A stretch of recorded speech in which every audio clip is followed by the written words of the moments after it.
Are you ready? No. Are you ready? Okay. What's up? We're here. We are here.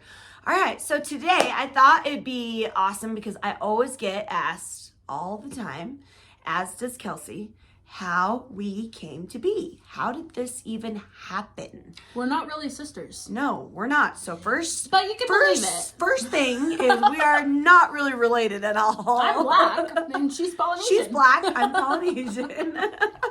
So there's your first. So Melakalikimaka. Anakamaki mukuhokaho. Jumbo. Jumbo. All right. So let's start from the beginning. Let's go from the beginning. So why don't you? I feel like you need to tell this part. Okay. At the beginning. Yes. Okay, so Tia's from St. George. I'm from St. George. Utah. And growing up in high school, I went to Pineview High School, and I was friends with a girl named Tavia Aquin. And if you hear screaming babies, that's Rose. Or Task. Little Rosie. Anyway, so Tavia and I were really good friends in high school, and I remember always seeing Calamity, which is my dance group, perform at high school events. They would do non-bullying assemblies. They would do... Don't worry, Legend's down there. He's taking care of it. We would do benefit concerts all over southern Utah, all the time. What's wrong? Come here. Legend's scaring you. Smile, Rose. Good job. We're the girls, right, Rose? Girls at. Yeah, girl. Okay, so anyways, okay, so I would always watch Calamity perform around town. I would go support their concerts, and I thought Tia was so cool. She was always spreading light on social media and things like that, and it was around 2018 when I had hit a really low point of my life. I had served a mission for the LDS Church, the Church of Jesus Christ of Latter-day Saints, and that was something I never wanted to really do, but I did because I loved my Savior Jesus Christ. But I didn't last very long on my mission. I actually attempted suicide on my mission because I didn't feel good enough. I had a lot of self-doubt, and I was battling these demons of depression. That was really hard for me to figure out. But going home was one of the hardest things for me too, because I'm in a small town where people talk and I honestly think I hit a lower point when I got home. But that's when Tia had posted something. I don't even remember what the post was. I should go back and find it. But I think it was, I shared about my suicide attempt because I had hit I went through a really hard time with prenatal, I've talked about this before, but with my prenatal depression and just my eating disorder and all that stuff. And I think it was, because I remember you reaching out after I had shared about, I think it was just I had shared about that. Yeah. And it was the thing is about Tia though, is that she'll talk about what she's gone through, but then she'll spread the positivity, the light. And I never knew how to switch that. I never knew how to switch that or look at the good in the situation. And I'd reached out, I'd sent a message, and I honestly didn't know if I'd get anything back because Tia, she was pretty famous. I mean, not famous as she is now, but I'm not famous. Oh my gosh. I'm not famous, everybody. Okay, anyways. Okay? She was pretty, awesome and really cool and, could have just left me in her request bin, right? But she responded and was so awesome to take me in as a sister and a friend, and she would help me. She would tell me, write your gratefuls. What are you grateful for? She would tell me I need to work out and do hot mess with her and all these things, and I was that is not me. I'm not going to your class. I'm not going to. Well, and it was fun because at the time I was doing a lot of if you look on my YouTube channel, a lot of hot mess videos. I would post my workouts on YouTube, and so I would tell Kelsey go do the hot mess videos, because in the videos in my hot mess classes I make everybody yell I'm beautiful, I'm amazing, I'm a sexy beast, and say all these affirmations. And so I knew that would help Kelsey. I knew her moving her body, because I know for me, when I'm moving my body and I'm active and I'm saying those affirmations out loud, it helps me in my, with my mental health. So I knew that would help her. Yes. And I think I would like be like, okay, sign me up. I gave her my email. I would do like, she would always send me the affirmations. I would get the emails. And I think for me, it helped me so much during that time because I didn't know how to love myself or who I was, especially being in such a, I don't want to say like a white town. And like, I felt like I didn't fit in. I didn't like fit the mold. But that's something I love about Tia because she just does whatever she's just her. Unapologetically, and I love that, and I wanted to be more like that, and so I wanted to be her friend. I wanted her energy. I just needed all of that, and so I was so grateful that she had let me be her friend and like reached out. I didn't think I was some weirdo, which I kind of was. I was always a fangirl of Tia. I would always like reshare her stuff and just be like one of those girls. Like, I started out there. That's how our relationship started, as I was a fangirl of Tia and who she was and how she was with the community. But I never had the confidence like she did. I knew I like wanted to be like that, but I didn't know like how to get there. So I reached out. Yeah. And it was awesome because, so there was a couple times, so we lived in the same area, but we had never really actually, well, she met me, I guess she came to some family things, but I don't really remember very well, my chemo brain. Mm-hmm. And, but I invited her to a couple of my adult hip hop classes. So there was a couple, she came like one time to my adult hip hop class in St. George. And I was like, just come, because I knew it'd be good for her. I knew she was needing that upliftment. She was needing that positivity. She was needing that. But at the time, I could not even like get out of my car. Like I was so like I stood in the back. So she literally came, stood in the back, and then she just left. Like she just said hi to me and she left. She didn't even stay for the class. And then I was a stiffy scared girl. Yeah, it was, and it wasn't like stiffy. It was like just like scared. Yeah, like she was terrified. Scared of everyone. I was terrified of Tia for sure. Like. Even though I loved her and I wanted to be like her, but like I was like shell shocked almost, and just like, scary. Scary girl. Scary girl. But it wasn't until we moved up here. So my family moved up here in 2018, and we had still been communicating just over Instagram. We were just like little like Instagram friends.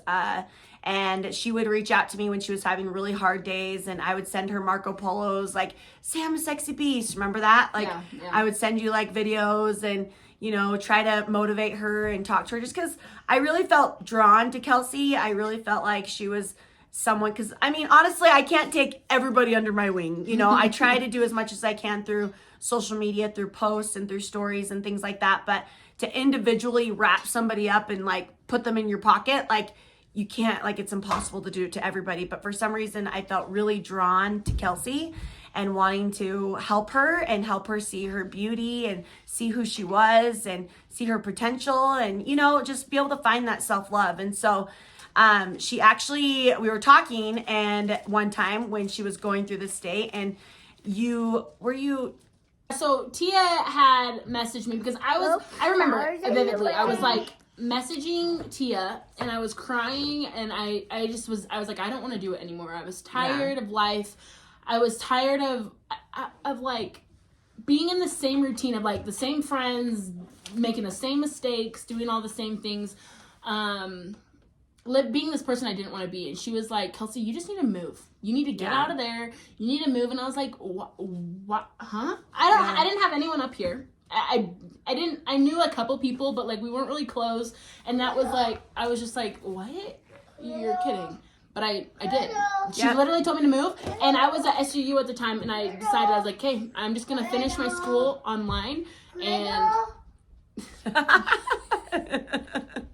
I'm gonna finish my school online, and I'm gonna move. So I moved in November. I moved and came. Yeah, she moved up here. And my thought was like, she needed a chance. I know for me, when I was like single and in that state, like sometimes you just need a change of scenery. Like sometimes being in the same town, being in that same area, same people, like doing the same things, like you just need to switch it up a little bit. So. I wasn't pushing myself at all to do anything. I just stayed in my comfort zone all times because like I grew up there. You were always like home. Like you never did anything. You were always like in your bedroom. I remember you would always like message me like, I'm just in my bedroom. I'm going, like you were Yeah. really struggling. Yeah, I didn't, because I couldn't get out of my bed. Like, I couldn't get out of my bed. I couldn't go and do anything. I was just struggling mentally. I was having a really hard time. And she said, move. So I moved. I found a place here, and I moved up here. And that was a huge, huge jump for me. I don't even, like, if it weren't for you telling me to do it and, like, pushing me to do it, like, I don't know how. Like, I wouldn't have done it. Like, still don't know how I did it. Like, but. Yeah. Well, and then, so it was that year. So she moved up here. That was 2019. Yes. And then she ended up getting engaged. Yeah, so I got to see Tia a couple times. Yeah. We went to Yogurtland. Like, I came and saw the baby. I saw Rose. And then I got engaged really fast. I got engaged within 2 months of me living up here. And that engagement was awesome. I learned a lot, but I got hurt really badly. Yeah. Yeah. But it taught her a lot of things. It taught me a lot of things. It was not a good relationship, but it taught me a lot of things. And which brings us to the next step. Yes. On how we met. It was 2020. It was the pandemic. It was 2020, pandemic. I had just gotten diagnosed, and I was in my first month of my chemo treatments, which that first month you're admitted into the hospital for that whole month. I mean, you guys know. And I was, at that time, I was like, me and my mom, I remember my mom and Cambria, we were in this conversation of like, who is going to help with your kids? Like, who is going to help watch your children? I have 5 babies. My husband still has to work. He's trying to take care of the house. At the time, we were like demoing my whole house because we had tons of problems with it before I could come home.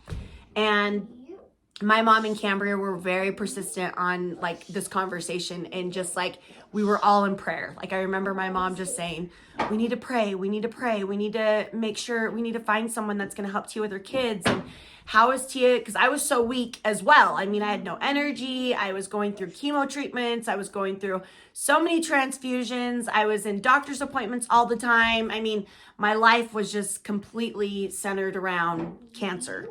And so at the time, I think it was probably my second, after my mom passed away. So I remember me and my mom and Cambria were having these conversations all the time and praying. And then my mom passed away the day I left the hospital.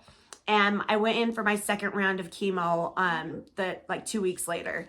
And I remember thinking we were having this conversation again, because this was another thing. My kids were being like taken to St. George to stay with my in-laws away from Andy while he was working and doing coaching. And then, or Cambria and Jeff were coming up here to help take care of the kids. And my kids were just being tossed around all over the place. And it was just, obviously it's not healthy and not good for them. And for me as a mom, I just wanted them to remember fun times. Like I didn't want them to have all these memories of mom being sick and, you know, oh my gosh, mom was always sick and we were here and we were there and we were all over the place. Like I wanted them to have fun memories still and to be able to fill their time with good things. And so me and Kelsey were talking one day. It was like, I think it was like on Instagram or text. Mm-hmm. No, I came home from the hospital. And I brought you a basket. And she brought me a basket. Mm-hmm. And when I was, I just came home from the hospital. And we were talking, and nothing even about that. Like, it wasn't even about that. It was just a quick, she even just... And you didn't even, like, ask it then. No. It was later. I think it was, like, not even a long visit. It was, like, 10 minutes or something. Because it was still COVID, and it was still... Well, and we weren't really that close. Yeah. Like, we weren't really that close of friends either. It was just kind of, like, really just, like, Instagram, We weren't close. She, like, helped me through all these things, which you would think we were close, but we weren't close. She just was, Yeah. And so it was when I went in for my second round of chemo, and I remember thinking, okay, I need to really think about who's going to help with my kids. And I asked this other girl that I knew, and she helped for like a couple weeks, but it was really hard. I mean, I have 5 kids and they're crazy and they're fun. They're kids, you know? So she, yeah. Oh, good. And so after that, I was like, okay, who am I going to help? And Kelsey's name popped in my head. And I know it was my mom, because my mom, she has her way. She has her way of doing things, and the Lord, you know, with his hand. And so I remember texting Kelsey, and I was like, hey, so you're up here. You know, I was like, kind of like in a roundabout way, like, so you're up here, and so what are you doing? And she's like, well, I just broke up, like, I'm not engaged anymore. I was going to get married, blah, blah, blah. This is right after my engagement. Right after. And I was in a very low place. So, like, whenever she says it's a blessing to her, to be honest, it was more of a blessing on my part because I was almost back in the stage, but worse, of where I was before. Because I thought I had my life planned out. I'd planned it out, ready to get married, ready for the next step, and then it all came crashing down. It was in a pandemic. I felt so alone, and I was just done. It was a blessing to both of us. Yeah. It was, like, honestly, I didn't feel like I had purpose it was the Lord's hand, and like I said, my mom, she is not little lady up there, but... And I loved Grandma Irene. And I knew Grandma Irene as well. Yeah. So it was pretty cool.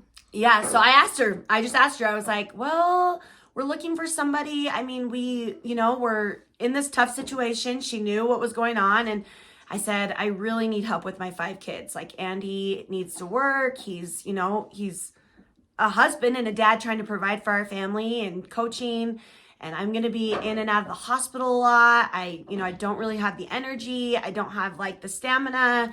I really want my kids just to have good memories of this time. Is there any way that you would want to come and work for us and, be my nanny? And that's honestly what it was. Like, at the time, I just wanted somebody to have fun with my kids like that. And I told her that. I was like, I just want somebody to make memories with my kids and have fun with them and do fun things and take them out. And she said, yes. I honestly I quit my job. She did. And I was like, I knew at the time, like, I knew that was, like, the Lord's hand. And I was, like, struggling with my relationship with Heavenly Father because I was like, why? Like, why are you doing this to me? Like, why did I think, But then when this happened and she, like, asked me, I was like, this is, like, why. And this is why I'm here, and this is what I'm doing, and I was so grateful. And so I was excited. I love kids. I've nannied before, but this was different. This was way different because it was so much bigger than myself, and it was about the kids. It was, Yeah. And here we are, almost 3 years later, still together. And it's funny because... And my life has changed. Yeah, it's so different than how it started. That's for sure. We go back on videos and things, and like she said, like, I would come over, I'd play with the kids, make sure the little things got done, and I would leave, because Tia was sick, and sometimes she would be home, but most of the time she was in the hospital. I will say, most of the time you would end up in the hospital, but that's because sickness and COVID and life, But... Well, and a big reason, like, they would put me in the hospital too a lot of the times because I had 5 kids. Yeah. And so it was a lot of the times was like, well, you have 5 kids, you're very sick, and you can't, like, there's no way you can rest at home. There's no way you can keep up with your kids. Like, that's just, I feel like a lot of the times when they would admit me in the hospital is like to protect me. Obviously, it was very hard because you just want to be with your kids and have fun with them. But it was to protect me, and Kelsey was such a blessing in that to be able to be here for them. Oh, wow. Wow, that was good. Okay, muscle girl. Big, strong girl. Show your muscles, huh? But yeah, so now it's kind of cool. I mean, it's not kind of cool. It's really cool because now we get to work together. I mean, now my main job, now that, now that I've surpassed this, like, the hard part of, I mean, I feel like I'm still going through this journey of cancer. Obviously, I won't be considered... And I'm still kind of very protective of her. And, like, it's hard. It's a hard thing to, like, during showtime, she was really, really sick. And it's hard for me to almost, like, forget, like, okay, she's getting better, but also, like, not want to, like, bubble her because that's what we did for so long. Yeah. You know what I mean? And, like, I have to tell her, I have to be like, Kelsey, just let me be, like, I'm a big girl. Yeah.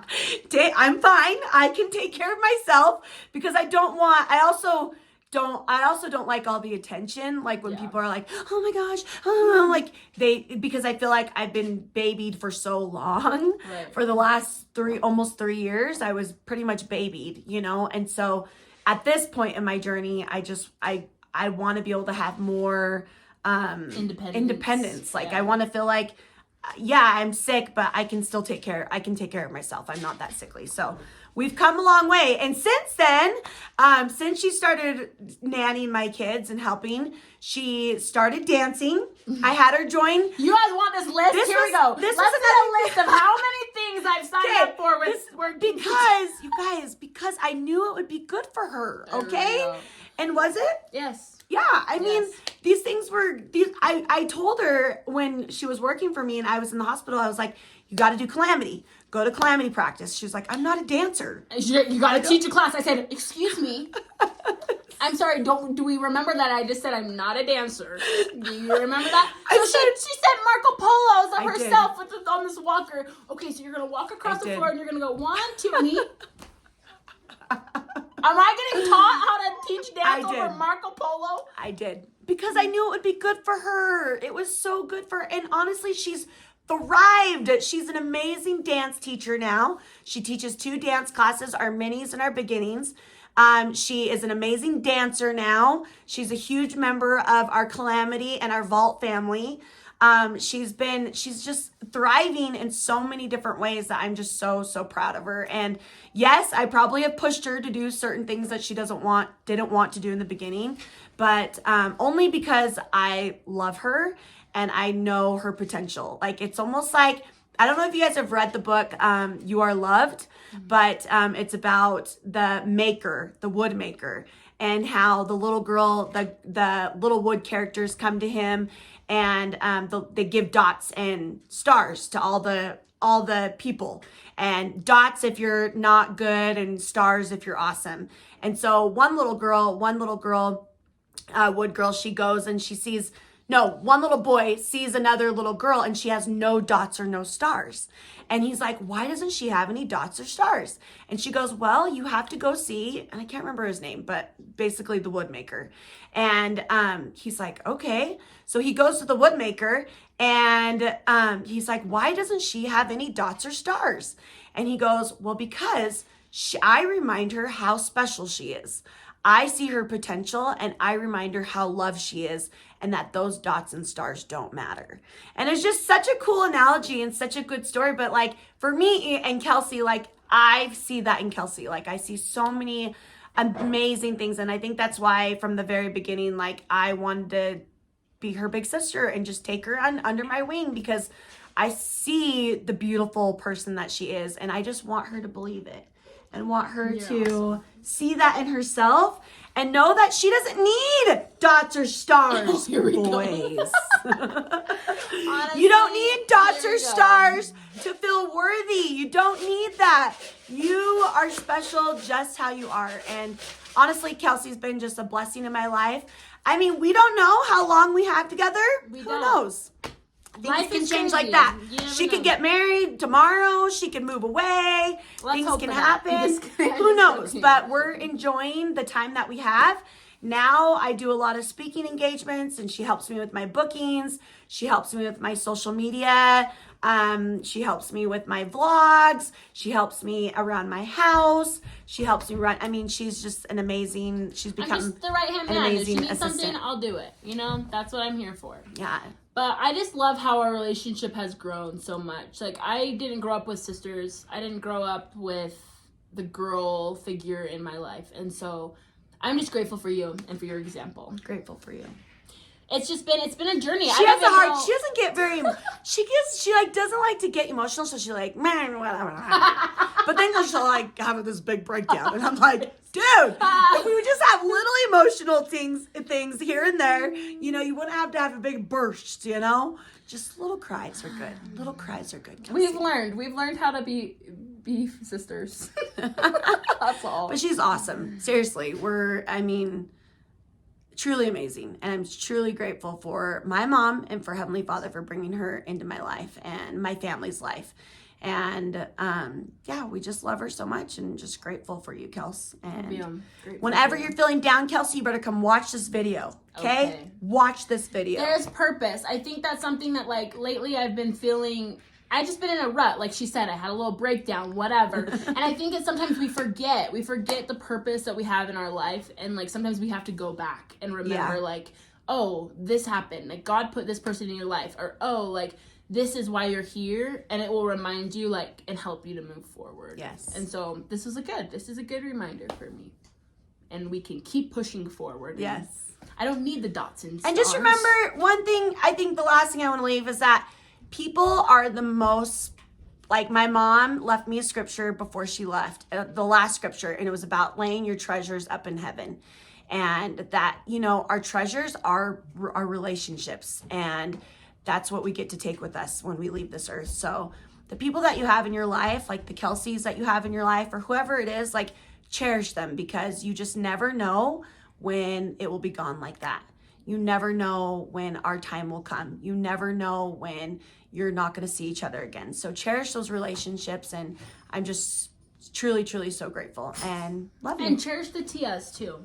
She doesn't even give herself enough credit ever. But she needs to hear it too. Like, she saved my life so many times, and it didn't start from just this. She's been this person. Cancer didn't make her this person. Like, she's been this person from way before, and that's when I was fangirling her way before all of you were fangirling her, okay?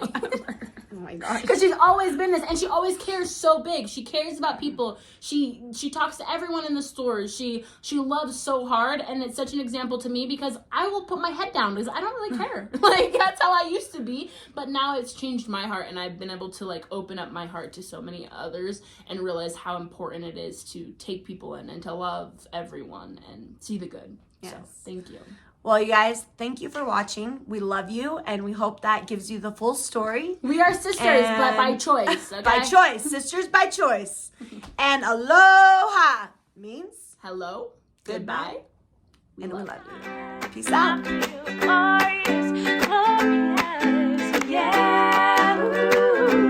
Him, you, me, we got this.